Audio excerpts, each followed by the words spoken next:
Bonjour, Nathalie Frochot pour soyezproezen.com. Aujourd'hui, je vous fais une petite vidéo pour vous parler des contrôles obligatoires dans les entreprises.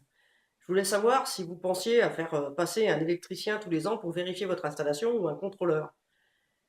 Bon, faut savoir quand même que juste un contrôle par un électricien qui vous valide, qui vous fait un petit papier comme quoi il a vérifié votre installation, ça peut suffire. Vous n'êtes pas obligé de passer forcément par un super organisme de contrôle.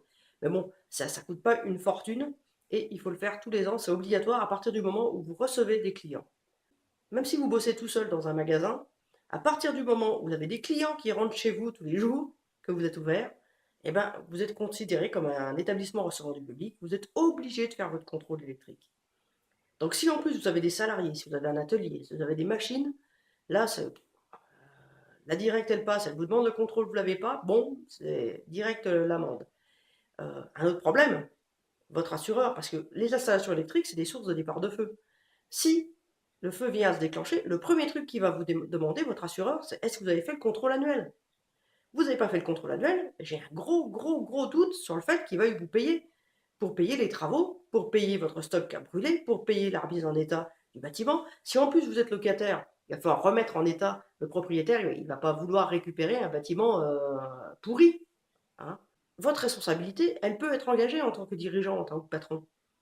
Donc je vous dis, faites bien gaffe à ça. Vérifiez, d'ailleurs vous le savez très bien si vous faites le contrôle annuel ou pas. Déjà, si vous avez ouvert votre magasin, vous aviez un contrôle initial. Donc on n'y pense pas forcément quand on monte un atelier et qu'on ne reçoit pas du public directement extérieur. Mais pour le magasin, vous êtes inexcusable. Pour le restaurant, c'est pareil. Vous avez le contrôle de démarrage obligatoire. Et après, vous avez la visite annuelle. Et cette visite annuelle, elle concerne toutes les entreprises du moment qu'il y a des clients, des fournisseurs qui passent et du moment que vous avez des salariés.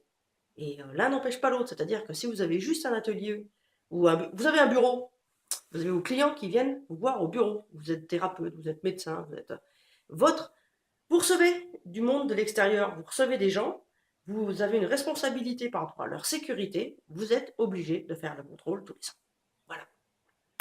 Bah écoutez, sur cette bonne nouvelle, hein, c'était Nathalie Frochot pour soyezproezen.com. Et je vous dis, si vous n'êtes pas au courant de tout ce que vous devez faire dans une entreprise, allez regarder mon site quand même, c'est important. Allez, soyez proezen. Ciao.